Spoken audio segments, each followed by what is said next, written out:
하나님 말씀 보겠습니다. 하나님 말씀은 누가복음 24장 누가복음 24장 36절에서 49절까지 우리 교독하도록 하겠습니다. 누가복음 24장 36절에서 49절 말씀입니다. 이 말을 할 때 예수께서 친히 그들 가운데 서서 이르시되 너희에게 평강이 있을지어다 하시니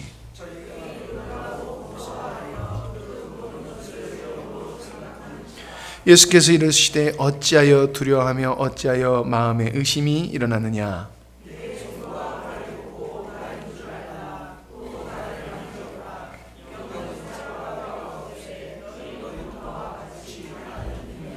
이 말씀을 하시고 손과 발을 보이시나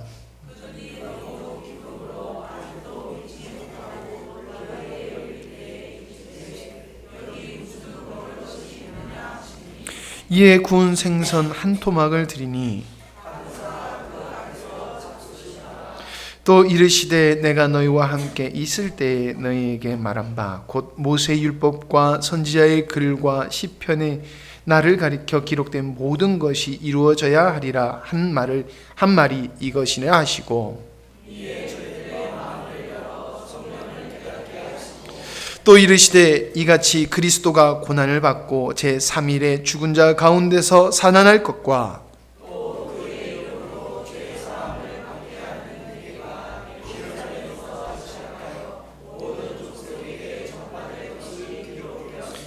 너희는 이 모든 일의 증인이라.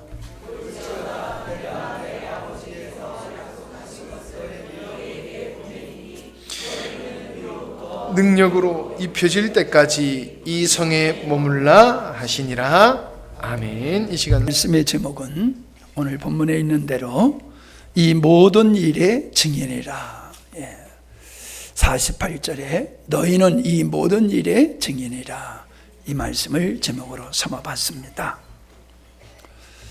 예수님께서 부활하신 후에 바로 승천하지 아니하시고 40일 동안 이 땅에 머무시면서 제자들과 낙심한 사람들을 만나셔서 위로하시고 사명을 더 이렇게 충전케 하는 그러한 시간들을 가지셨어요.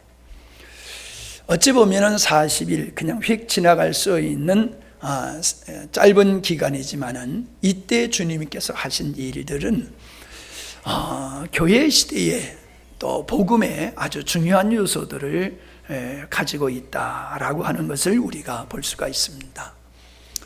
자, 이 과학이라고 하는 거는요, 하나님께서 만드신 자연 법칙을 발견해 가지고 그것을 응용해서 여러 가지 각종 기계를 만들어서 사용하는 게 이게 과학이거든요. 새로운 원리, 새로운 법칙을 발견하게 됐을 때 어떤 물건을 화학적 반응, 물리적 반응, 어떤 물질의 성격, 이런 것들을 발견함으로 말미암아 새로운 물건들, 과학 문명이 발전되어져 가는 것을 우리는 경험하고 있지 않습니까? 우리는 그 원리를 다 몰라도 과학자들이 그걸 발견해 가지고 물건을 만들면 우리는 잘 사용하고 있잖아요. 그러니까 선진국일수록 과학 문명이 발달된 그 민족은 어떻습니까? 하나님이 만드신 이 자연의 원리를 많이 아는 그 민족이 선진 국가, 민족이 된다라고 하는 걸 우리는 잘 알 수 있고 더 풍성한 삶을 살게 된다는 거죠. 똑같은 이 지구에서 살지만은 삶의 수준이 다르다는 거예요. 그냥 우리가 기본적으로 오감으로만 알 수 있는 것을 느끼고 그 상태에서 사는 사람은 그저 동물보다 좀 나은 상태를 살지 모르지만은 정말로 아주 문명의 삶을 살아가는 사람들은 그렇게 자연의 원리를 잘 응용하고 이용해서 사는 사람들이다 하는 거지. 이와 같이 보이지는 않지만은 그 보이지 않는 것을 발견하는 이런 것과 같이 영적으로도 똑같습니다. 영적으로도 보이지 않지만 실체가 있어요. 자연의 원리가 보이지 않지만 그 자연의 법칙에 의해서 이 우주가 존재하듯이 영적인 원리는 우리 눈에 안 보여요. 그러나 반드시 영적 원리가 있다 하는 것이고, 그 영적 원리를 많이 아는 사람들이 하나님과 가까워지고 하나님의 충만함으로 충만케 되어지는 이 땅에서부터 하늘의 삶, 천국의 삶을 살게 되어 있다라고 하는 겁니다. 그러니까 앞에서 말씀을 드렸듯이 그저 기본적인 삶에 만족하며 살아가는 저 밀림의 시대의 밀림 속의 어떤 부족과 같이 그냥 이 보이는 것에 만족하며 사는 이런 사람들이 있는가 하면은, 계속해서 자연을 탐구하고 연구해서 새로운 문명을 만들어가는 이런 사람들이 있듯이 영적으로도 똑같습니다.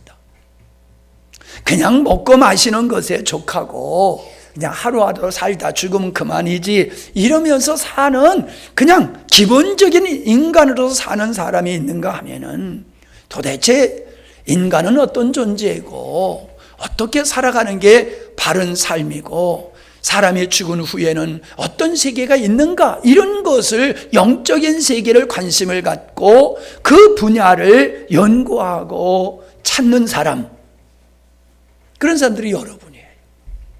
그런 사람들은 영적인 세계를 알아가면 알아갈수록 영적인 삶을 살게 돼 있어요. 육신을 가지고 영적인 삶을 살아가게 되어 있더라라고 하는 겁니다. 여러분도 경험하시겠지만은, 참 가만히 돌아보면은 참 인생을 그냥 눈 깜짝할 사이에 이만큼 살았거든요.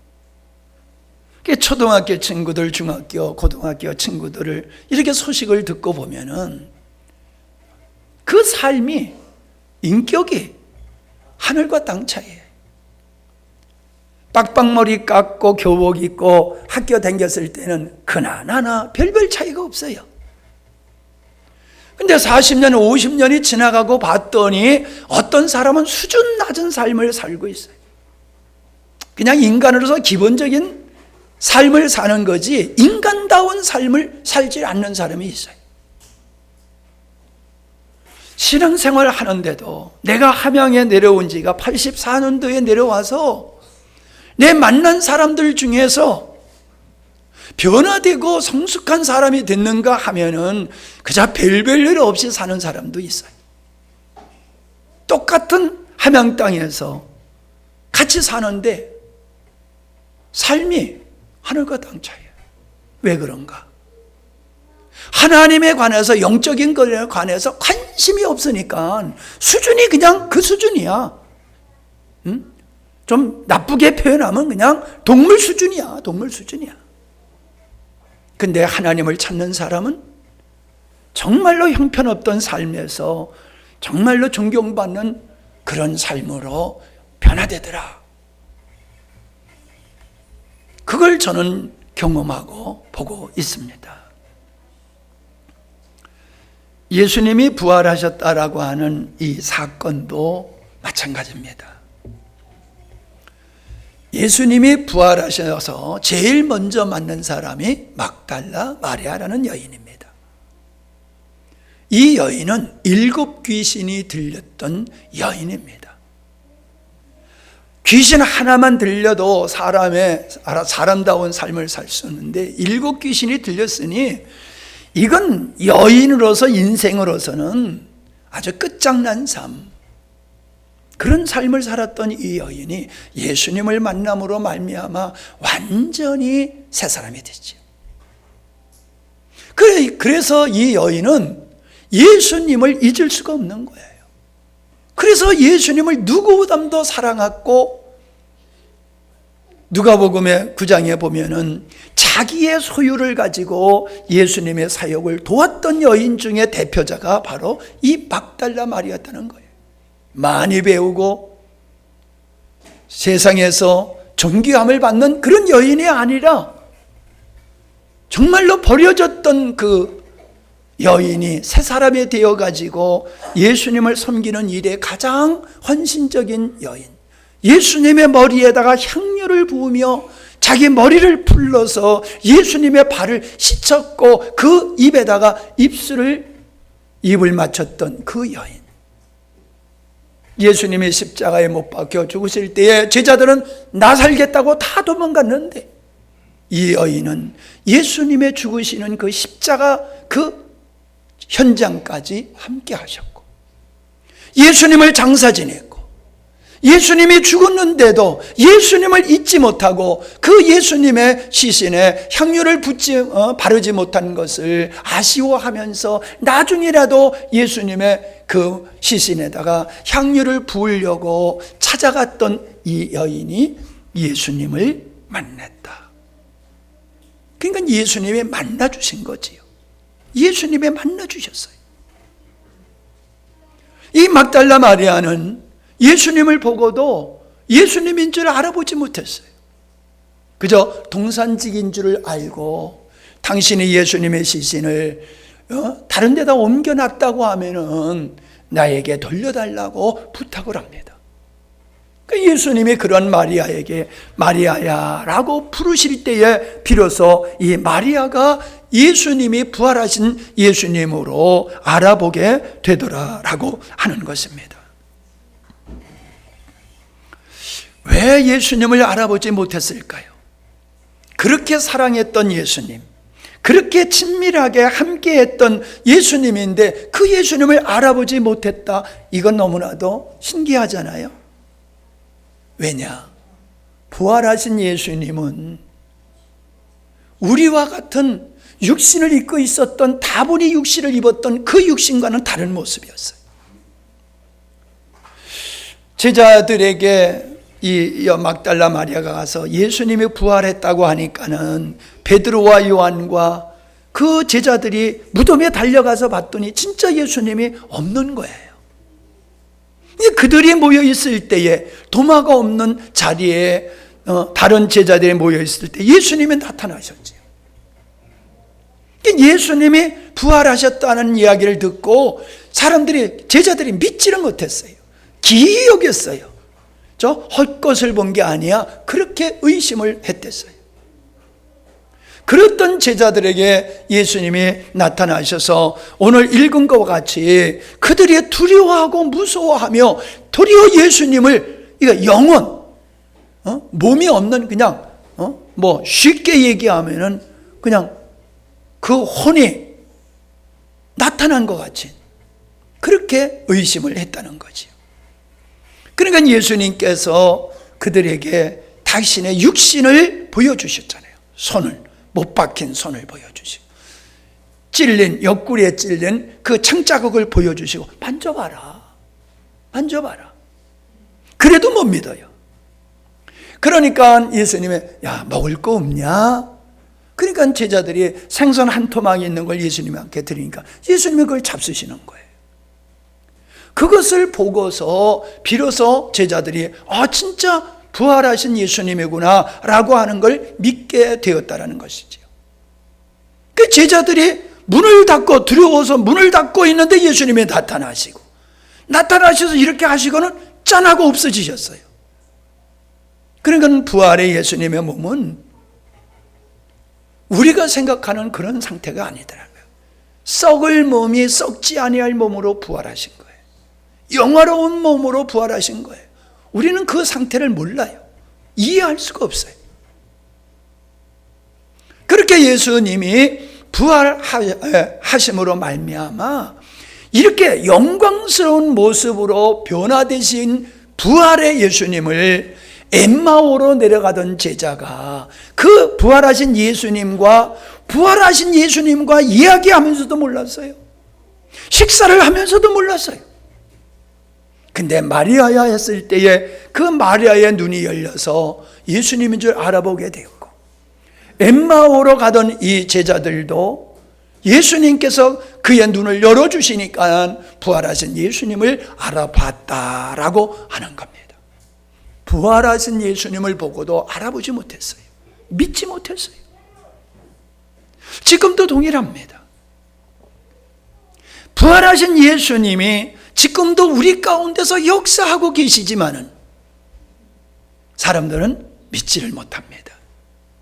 믿지를 못해요. 기이 여겼다고 그랬어요, 제자들이. 성경 말씀에 보면은 눈이 가리워서라고 하는 말씀이 있어요. 눈이 가리워서. 뭐가 그들의 눈을 가리웠을까 생각을 해봤습니다. 백내장에 껴서 못 봤다는 얘기가 아니지요. 자기의 고정관념, 인간은 죽으면 끝이야 라고 하는 고정관념, 한 번도 경험해보지 못한 부활을 인간의 이성과 지성으로 받아들일 수가 없는 거예요. 인간의 이성과 지성으로 부활하신 예수님을 보게 될 때에 예수님을 제대로 알아보지 못했듯이 오늘 시대도 예수님이 부활하셨다고 그렇게 외쳐도 많은 사람들은 기이 여길 뿐, 그건 하나의 전설일 뿐 실제가 아니다라고 눈이 가리워서 보지 못하고 깨닫지 못하더라라고 하는 현실을 우리는 보게 되어집니다.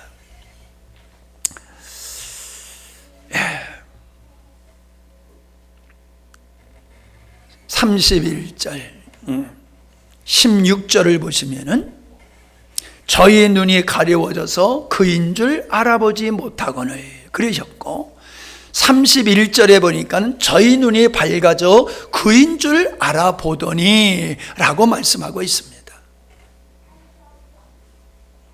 그리고 32절에 보니까는 저희가 서로 말하되 길에서 우리에게 말씀을 하시고 우리에게 성경을 풀어주실 때 우리 속에서 마음이 뜨겁지 아니하더냐라고 하면서 성령께서 그들의 마음속에 역사하심으로 말미암아 비로소 예수님을 알아보게 됐듯이 지금도 동일합니다. 의심 많은 우리에게 성령께서 오셔서 우리의 마음에 눈을 열어주실 때에서만 비로소 예수님이 부활하셨구나라고 하는 사실을 믿게 되어지더라라고 하는 것입니다. 자, 예수님이 부활하신 예수님께서 제자들에게 하신 말씀이 있습니다. 요한복음을 한번 보시기 바랍니다. 그거 접어두고 요한복음 20장으로 갑니다.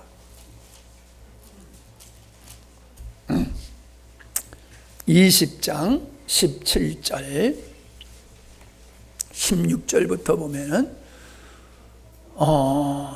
15절부터 볼까요? 예수께서 가라사대 여자여 어찌하여 울며 누구를 찾느냐 하시니 마리아는 그가 동산지기인 줄로 알고 가로되 주여 당신이 옮겨갔거든 어디 두었는지 내게 이르소서 그러하면 내가 가져가리이다. 예수께서 마리아에게 하시거늘 마리아야 하시거늘 마리아가 돌이켜 히브리 말로 라보니오 하니 이는 선생님이라. 예수께서 이르시되 나를 만지지 말라 내가 아직 아버지께로 올라가지 못하였노라. 너는 내 형제들에게 가서 이르되 내가 내 아버지 곧 너희 아버지 내 하나님 곧 너의 하나님께로 올라간다 하라 하신지라. 자, 무슨 얘기를 하고 있습니까? 형제들에게 그랬어요. 제자들을 가리켜서 형제라고 그랬어요. 형제. 그러니까 예수님의 죽음을 통해서 예수님의 부활을 통해서 예수님을 믿는 자들은 예수님의 형제가 된다는 거예요. 그래서 예수님이 제자들을 제자라고 부르지 아니하시고 형제라라고 부르셨다는 거예요. 그 다음에 뭘 했어요? 내 아버지 곧 너희 아버지 내 하나님 곧 너희 하나님이라고 표현하고 있다는 거예요. 예수님의 죽으심과 부활이 무엇을 낳느냐라고 하면은 인간이 죄인이 죄 용서받고 인간이 하나님의 자녀가 되는 영광을 얻게 됐다는 거예요. 그래서 예수님과 같이 하나님을 향하여 아버지라 부르게 되었고, 아버지는 우리를 피조물로 보는 게 아니라 당신의 피로 산, 피로 낳은 자녀로 보신다는 거예요. 우리가 예수님의 부활을 믿는다라고 하는 것은 이 자리에 이르게 되는 거예요. 그냥 다분히 예수님이 부활하셨어 라고 하는 역사적인 사건만 이야기하는 것이 아니라 그 부활을 통해서 우리는 예수 그리스도의 형제가 되고 하나님을 아버지라 부르는 영광의 자리에 우리가 이르게 되었다라고 하는 것을 예수님께서 보여주고 계심을 보게 되어집니다. 그 다음에 21절을 보시기 바랍니다. 19절부터 볼까요? 이날 곧 안식 후 첫날 저녁 때에 제자들이 유대인들을 두려워하여 모인 곳에 문을 닫았더니 예수께서 오사, 문을 닫고 있는데 예수님이 짠 나타나셨다는 거예요. 그리고 그들 가운데 서서 가라사대 너에게 평강이 있을지어다. 평강이 있을지어다. 그렇게 두려워하는 자들에게 평안을 말씀하시면서 21절에 보니까는 아주 중요한 말씀을 하고 있습니다. 예수께서 또 가라사대 너희에게 평강이 있을지어다. 아버지께서 나를 보내신 것 같이 나도 너희를 보내노라. 내가 아버지의 보냄을 받아서 인간의 몸을 입고 이 땅에 와서 너희들의 죄를 담당하고 그 형벌을 내가 십자가에서 다 받은 후에 내가 너희들을 의롭다 하기 위해서 내가 부활했다. 이걸 너희들은 지금 보고 있지 않느냐? 경험하고 있지 않느냐? 너희들이 이 경험을 가지고 이제 세상으로 나가서 이 사실을 증거하라라는 말씀이에요. 그래서 아까 누가복음에 읽은 말씀 속에서 뭐라고 그랬어요? 이 모든 일에 내 증인이 되라. 제자들은 예수님이 부활하신 것을 죽는 것도 봤고 예수님께서 부활하신 것도 목격한 사람이에요. 이들에게는 어떤 사명이 주어지냐 하면은 예수님이 부활하셨다는 사실을 증거하여야 할 사명이 그들에게 주어졌다는 거예요. 예수님께서 제자들을 부르실 때에 고기를 낚는 어부에서 내가 사람을 낚는 어부로 너희들을 만들겠다라고 말씀하셨잖아요. 지금 예수님께서 부활하셔서 제자들을 파송하실 때 하시는 말씀이 그거예요. 내가 너희들을 왜 불렀어? 사람을 낚는, 사람을 구원하는 사명을 너희들에게 주기 위해서 내가 불렀잖아. 이제는 내가 이 일을 완성했으니 너희들은 나가서 복음을 전함으로 예수님의 죽으심과 부활 이걸 전함으로 말미암아 많은 사람들이 구원받게 하시고자 하는 하나님의 뜻을 이루라라고 말씀을 하시는 것입니다. 자, 근데 23절에 보면은 참 희한한 말씀을 하셨어요. 너희가 네 죄든지 사하면 사하여질 것이요 네 죄든지 그대로 두면 그대로 있으리라. 이것을 가톨릭에서는 사제들에게 주어진, 제자들에게 주신 말씀과 같이 사제들에게 이 고난을 주었다. 그러므로 고해 성사를 하게 될 때에 사제들이 너희 죄가 사여졌느니라 라고 선포할 때에 그 죄가 사여진다 이렇게 믿고 있어요. 그래서 천주교회는 신부들에게 가서 자기 고해 성사를 해요. 자기가 지은 죄를 다 고백해. 그래서 그런지요, 사람이 약점을 잡히면 꼼짝 못 하잖아요. 그죠? 고해 성사를 했기 때문에 자기가 지었던 죄를 다 신부님이 알겠어요, 모르겠어요? 알고 계시겠지요. 고해 성사를 받았으니. 그러니 네 죄를 사하였느니라 하더라도 기억은 남잖아. 내가 무슨 죄를 졌지, 누구 돈을 떼먹고 무슨 죄를 졌지, 사제들은 다 알고 있을 거 아니에요. 그래서 그런지요, 천주교에서는 신부님을 내쫓았다는 얘기가 없어. 예, 꼬리가 잡혀가지고. 근데 교회에서는 이게 없잖아. 예, 하나님 앞에 집적해. 목사님한테 할 필요가 없어. 그러니까는 자기가 무슨 죄를 졌는지 목사님은 하나도 몰라. 그러니까는 아주 그냥 사기 탱천해가지고, 목사님을 그냥 들었다 놨다 하는 이 버릇없는 철부지들이 교회 안에 있다는 말이에요. 이건 내 얘기요. 성경의 얘기가 아니고. 야, 여러분, 이 말씀은 하나님께서 제자들에게 죄 사하는 권세, 교회에게 죄 사하는 권세를 준 것이 아니라 회개하는 심령은 용서 얻을 수가 있고, 하나님의 자비를 거역한 사람들은 용서받을 수 없다는 것을 교회가 가르쳐야 되는 의무가 있다라고 하는 거예요. 그러니까는 내가 죄인들에게 너희를 보내노라 그랬잖아요. 아버지가 나를 죄인들에게 보내신 것과 같이 나도 너희들을 죄인들에게 왜 보내? 너희들에 가서 지금 보고 경험한 것을 이야기하라. 내가 왜 십자가에 못 박혀 죽었고 내가 왜 부활했는지를 너희들이 알고 있지 않느냐. 이걸 선포해라. 그러므로 이거를 듣고 믿는 자들은 죄 용서받을 것이고 믿지 않는 자들은 죄가 그대로 있고 그 죄 때문에 그들은 심판을 받을 것이다 라고 하는 말씀이 되는 겁니다. 죄를 용서할 수 있는 것은 오직 하나님만이 하실 수 있는데 예수님이 네 죄를 사하였느니라. 그러니까는 유대인들이 난리가 났잖아요. 아니, 죄를 사해 줄 수 있는 것은 하나님 한 분밖에 없는데 감히 네가 죄를 사해 준다고 말을 해? 그래서 예수님을 십자가에 못 박아 죽인 거잖아요. 여러분, 이 진리는 변화될 수 없습니다. 누가 누구의 죄를, 죄인의 죄를 사해 줄 수 있습니까? 사명권은 대통령에 있지 감옥에 있는 사람들끼리 내가 네 죄를 사해 줬느니라 석방하고 내보내는 경우가 있어요? 그런 거 없잖아요. 이 땅의 모든 사람들은 다 죄인이에요. 그렇기 때문에 죄인이 죄인을 용서해 줄 수 있는 사람은 없어요. 아무리 성직자라 할지라도 그 고난을 누구에게 준 적은 없어요.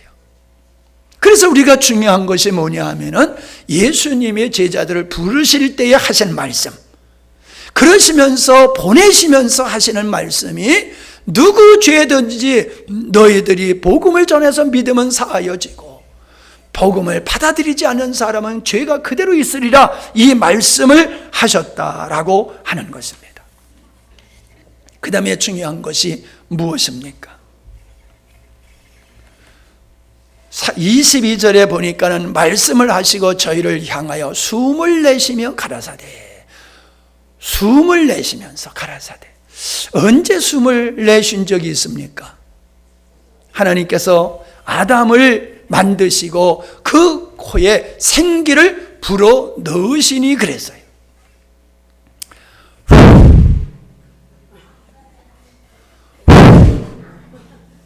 하고 생기를 불어 넣으시니, 지금 놀란 사람은 지금 콩밭에 갔다 온 사람이야. 목사님을 똑바로 쳐다본 사람은 안 놀라는데, 그랬더니 생기를 불어넣으시는 것을 갖다가 호흡을 불어넣는 것 같이 표현을 하셨어요. 그랬더니 생명이 되더라, 산영이 영적 존재가 되더라 라고 성경에 기록되어 있거든요. 근데 지금도 예수님께서 숨을 내쉬면서, 이 행위가 뭐예요? 영을 불어넣는 그러한 모습이잖아요. 그래서 신학자들은 이 제자들이 이 율법과 복음의 양면을 다 경험한 사람들이기 때문에 이때에 제자들이 성령을 받았다, 뭐 이렇게 보는 분들도 있고, 아니다, 그건 상징적인 것이고 실질적으로는 오순절에 예수님이 성령을 받은 거다, 이렇게 보는 학생도 있어요. 근데 분명한 것은 이게 의미가 없는 행동은 아니셨어요. 예수님께서 속에 답답하시니까 하신 게 아니란 말이에요. 의도적으로 숨을 내쉬면서, 즉 너희들은, 내가 부활한 것으로 너희들은 만족할 게 아니라 부활한 나의 영을 너희들이 다 소유해야 된다. 아담이 하나님의 불어숨을 불어누심을 통하여 생명 있는 존재가 된 것 같이 이제는 나를 통해서 너희들이 하나님의 생명에 참여하는 자가 되어야 되는 것이다 라고 하는 것을 보여주시고 계시는 거예요. 그러니까 보세요. 그러시면서 누가복음 24장 49절에 보니까는 나는 내 아버지께서 약속하신 것을 너희에게 보낸다. 그러므로 너희는 위로부터 오는 능력을 입을 때까지 이 성에 머물러 있어라 라고 말씀하세요. 그러면서 요한복음에서는 숨을 내쉬면서 성령을 받으라 라고 말씀을 하고 계세요. 같은 상황을 말씀하고 있는 건데 달리 표현하고 있을 뿐이에요. 즉 뭡니까?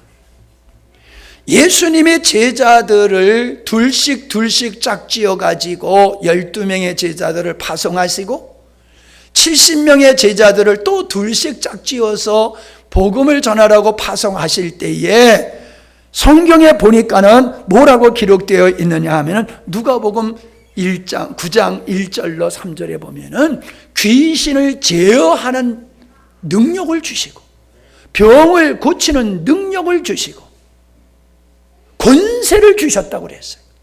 그래서 가서 복음을 전하라고 파송하셨어요. 지금 주님께서는 성령을 받으라. 왜? 위로 능력을 입기 위해서. 왜? 복음을 이 모든 일의 증인이 되려고 하면 너희들이 성령의 충만함을 받지 아니하고는 내 증인이 될 수가 없다. 그러니까 성령의 충만함을 받음으로 말미암아 너희들이 지난날에 경험한 것과 같이 능력자가 되고 권세자가 되고 귀신을 제어하고 병을 치료할 수 있는 능력자가 될 수 있어. 그러니까는 성령을 받아야 된다. 복음을 전하러 나가는 사명자는 성령을 받고 능력자가 되어야 된다. 이 말씀을 하고 계시는 것입니다. 그래서 오순절에 성령의 역사가 있을 때에 그 모습이 하도 신기하니까 사람들이 술 취했다 그랬단 말이에요. 술에 취했다. 술에 취한 사람 행동을 알잖아요. 그랬더니 베드로가 야, 술 취한 게 아니야. 선지자들의 입술을 통해서 하나님의 영을 보내주신다고 그랬잖아. 예수님은 하늘로 승천하시기 전에 아버지께로 그 영을 받아서 내가 너희들에게 보내준다고 약속하셨잖아. 예수님이 아버지께로 가심으로 아버지께 받아서 성령을 우리에게 보내주신다는 그 약속이 지금 이렇게 실현된 거야 라고 말씀하고 있는 거예요. 오순절의 역사는 예수님이 부활하시고 승천하셨다는 증거이고 그 약속대로 성령을 보내주셔서 그들이 세상에 나가서 증인된 역할을 하도록 하셨다라고 하는 것을 우리에게 보여주고 있는 것입니다. 더 재미있는 것은 마가복음 16장 10절을 한번 보십시다. 마가복음 16장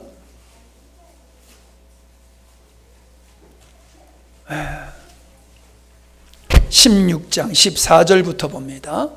그 후에 11 제자가 음식을 먹을 때에 예수께서 저희에게 나타나사 저희의 믿음 없는 것과 마음이 완악한 것을 꾸짖으시니 이는 자기의 살아난 것을 본 자들의 말을 믿지 아니함이로라. 또 가라사대 너희는 온 천하에 다니며 만민에게 복음을 전파하라. 제자들에게 하신 말씀이에요. 내가 아버지가 보내셔서 온 것 같이 나도 너를 세상에 보낸다. 왜? 온 천하에 다니면서 만민에게 복음이 전파된다 하라라고 하고 있지 않습니까? 자, 그런데 뭔 얘기를 하고 있습니까? 16절. 믿고 세례를 받는 사람은 구원을 얻을 것이요 믿지 않는 사람은 정죄를 받으리라. 아까 하신 말씀이지요? 너희가 죄를 사는 권세가 있고 죄를 그대로 놔두는 권세가 있다. 그 말씀이 이 말씀이란 말이에요. 믿고 세례를 받는 사람, 예수님의 죽으심과 부활이 무엇을 의미하는지 그냥 사건만 믿는 게 아니라 예수님의 죽으심의 결과, 예수님의 부활의 그 결과가 우리에게 복된 소식이란 말이에요. 복음. 그 복된 소식을 믿는 자들은 뭐라 했어요? 구원을 받게 된다. 하나님의 자녀가 될 것이다. 그러나 믿지 아니하는 사람들은 정죄를 받을 것이다. 동일한 말씀을 하셨잖아요. 그러면서 재미있는 말씀이 17절이에요. 17절, 18절. 시작.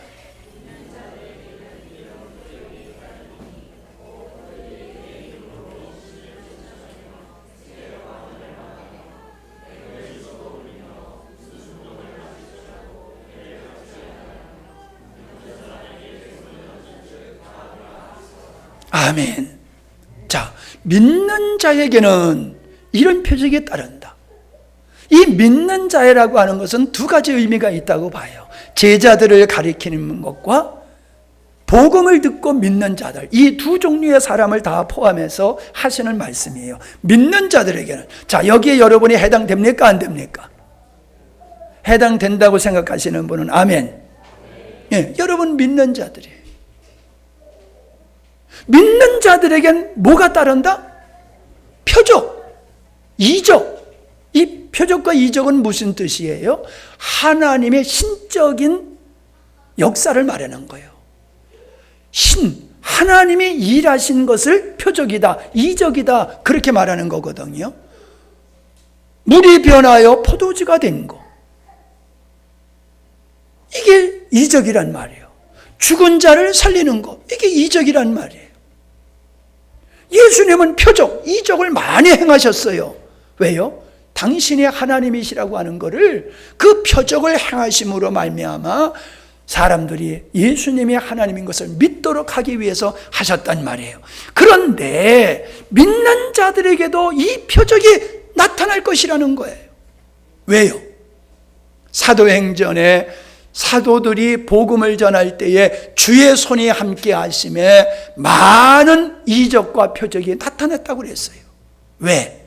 그들이 전하는 복음이, 그들이 보고 듣고 경험한 것을 전하는 그 복음이 사실이라고 하는 것을 사람들이 믿게 하기 위해서 예수님이 표적을 행하신 것 같이 믿는 자들에게도 그런 표적이 나타나게 되어 있다라고 말씀하시는 거예요. 여러분, 이 표적은, 이적은 목사님만 행할 수 있는 게 아닙니다. 제자들만 행할 수 있었던 그 몸이 아니에요. 믿는 자들에게는 다 이게 나타나는 거예요. 그러므로 여러분이 복음의 증거자가 되어서 복음을 전할 때에 아프고 병들고 힘들고 어려운 사람들이 있으면 여러분이 붙들고 기도해 주세요. 제자들을 보낼 때에 귀신을 제어하는 능력과 병 고치는 능력과 권세를 주시고 내보내셨듯이 지금 주님은 믿는 자들에게 이런 권세를 허락하시는 거예요. 그래서 복음을 전하도록, 그 일을 감당하도록. 여러분, 지금도 복음을 전하는 현장에서는 이런 놀라운 이적의 역사들이 일어나고 있다는 사실이에요. 그런데 이 장로교에서 잘못 칼빈이 말한 게, 그런 역사는 초대교회나 있지 지금은 없다, 이렇게 이 장로교의 아버지인 칼빈이 말을 잘못함으로 말미암아 장로교회가, 우리가 장로교회잖아요, 하나님의 이런 역사를 부정하고 있어요. 그러니까 역사가 안 일어나는 거예요. 근데 오순절 기통에서는 그런 역사들이 엄청난 막 일어나고 있어요. 왜? 그대로 믿기 때문에 그런 거예요. 안 믿는데 주님이 역사하는 경우가 없어요. 믿을 때 주님이 역사하시죠. 그러므로 여러분이 여러분 자신을 위해서 기도하시고 여러분 자녀를 위해서 기도하시기 바랍니다. 믿는 자들은 이런 권세를 주셨기 때문에. 자, 근데 재밌는 게 뭐예요? 곧 내 이름으로 귀신을 쫓아내며 새 방언을 말하며 사람이 알아듣지 못하는 성령의 역사에 의해서 하는 말, 이 방언을 말하며 뱀을 집으며 하니까 무슨 독을 마실지라도 하니까는 그냥 지나가는 독사도 손으로 잡고 농약도 막 마시고 그래도 안 죽는다, 이런 뜻이 아니에요. 여기서 뱀은 바로 사탄을 얘기하는 거예요. 사탄. 귀신을 쫓아내는 것 같이 이 사단의 권세를 제어하는 능력을 하나님은 제자들과 교회에게, 믿는 자들에게 주셨다는 거예요. 그 다음에 더 중요한 게 뭐예요? 무슨 독을 마실지라도 해를 받지 않는다. 다시 말하면 예수 믿은 후에 우리가 죄를 안 짓습니까? 죄를 져요. 구원받아서 하나님의 자녀가 되면서도 죄를 져요. 나는 죄를 짓는 거 당연히 여기고 목사님이 죄를 지면 난리야. 이상하잖아요? 믿는 자들이라 할지라도 죄를 질 수밖에 없으면 목사님도 죄를 질 수 있는 거예요. 그런데 목사님은 절대로 죄를 지면 안 돼. 이게 무슨 논리예요? 목사님이 죄를 짓는 걸 합리화시키려고 하는 말이 아니에요. 잘못된 생각을 지적하는 것이지. 그런데 무슨 독, 무슨 죄를 질지라도 하나님은 해를 받지 않는다, 정죄하지 않는다는 거예요. 왜? 예수님의 십자가에서의 죽으심은 과거와 현재와 미래의 모든 죄를 짊어지셨기 때문에 그런 거예요. 그럼 사람들이 인식이, 그래서 과거와 현재는 이해가 되는데 미래의 지을 죄까지 예수님이 다 담당하셨어? 이건 이해가 안 된다고 그래요. 근데 이게 웃기는 게 뭐냐 하면은, 예수님이 우리 죄를 위해서 십자가를 지셨을 때 우리가 태어났어요? 안 태어났어요? 우리가 죄를 졌어요? 안 졌어요? 태어나지도 않았고 죄를 짓지도 않았는데 우리가 이 땅에 태어나서 지을 모든 죄를 예수님의 십자가에서 담당하셨다는 거잖아요. 그러니까 과거, 현재, 미래 죄가 다 예수님의 십자가에 지셨다는 게 맞잖아요. 이거 이해가 안 되는 사람은 옆에 사람한테 물어보셔. 집에 가서. 그게 뭔 소리야 하고 다시 물어보세요. 그러니까는 예수 믿는 사람들은 일부러 죄는 짓지 않아요. 그저 어쩌다가 짓고 육신이 연약해서 죄를 짓고 순간적으로 죄를 짓지 상습적으로 죄를 짓지를 않아요. 해를 받지 않는다, 정죄받지 않는다. 그 다음에 뭐랬어요? 병든 사람에게 손을 얹은 즉 나으리라. 아멘. 손을 얹은 즉, 그러니까 꼭 손을 얹어야 되겠습니까? 이건 권세를 의미하는 거예요. 권세. 그리고 이건 유기적으로 하나 된 것을 의미하는 거예요. 예수 그리스도의 이름으로 손을 얹을 때는 예수님의 권위를 대신해서 손을 얹는 것이거든요. 그렇기 때문에 이 손은 함부로 얹는 게 아니에요. 기도받는 사람도 인격체이기 때문에 그 사람이 비록 병들고 연약함이 있고 죄를 졌다 할지라도 존중을 받아야 될 사람이에요. 그래서 함부로 손을 얹는 게 아니에요. 더더욱 머리에 손을 얹는 것은 저는 별로 좋아하지 않습니다. 제가 목사지만 머리에 손 얹는 건 별로 안 좋아해요. 그를 존중히 여기기 때문에 그런 거예요. 그러나 손을 얹은 즉 나으리라. 그건 뭐예요? 손을 얹는다는 것은 믿음의 표현이에요. 하나님이 역사하실 걸 믿는 그 믿음을 손을 얹는 행위로서 보여주면서 하는 것이다 라고 하는 것이지요. 자, 결론을 맺겠습니다. 그래서 요한 1서 5장 18절에 보니까는 우리가 아는 것은 누구든지 하나님께로부터 난 사람을 죄를 짓지 않습니다. 왜냐하면 하나님께로부터 나신 분, 곧 예수 그리스도께서 그 사람을 지켜 보호해 주시기 때문에 악한 자, 마귀가 해치지 못하기 때문입니다 라고 얘기하고 있습니다.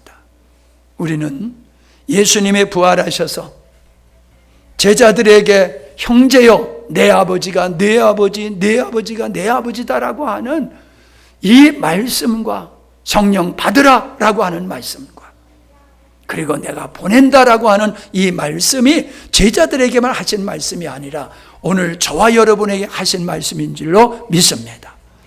우리가 지난 시간에 믿지 않는 분들 초청해서 예배를 드렸는데 이게 여러분 스스로가 단회적인 행사로 끝나면 안 돼요. 그냥 절기에 한번 모시러 오라고 그랬으니까 모셔왔다. 이게 끝나면 안 돼요. 그 영혼들을 가슴에 잉태해야지 돼. 잉태해야지 아이를 낳듯이 그 모셔왔던 그 영혼들을 여러분이 여러분의 자녀로 잉태하세요. 잉태하시고 그분들을 끊임없이 관심을 갖고 사랑하고 관계를 발전시키고 그들을 찾아가서 그들을 향해서 보낸 자로서 여러분이 그분들을 섬기십시오. 그때 하나님께서 여러분을 통해서 큰 역사를 이루실 줄로 믿습니다. 아멘. 기도하십니다.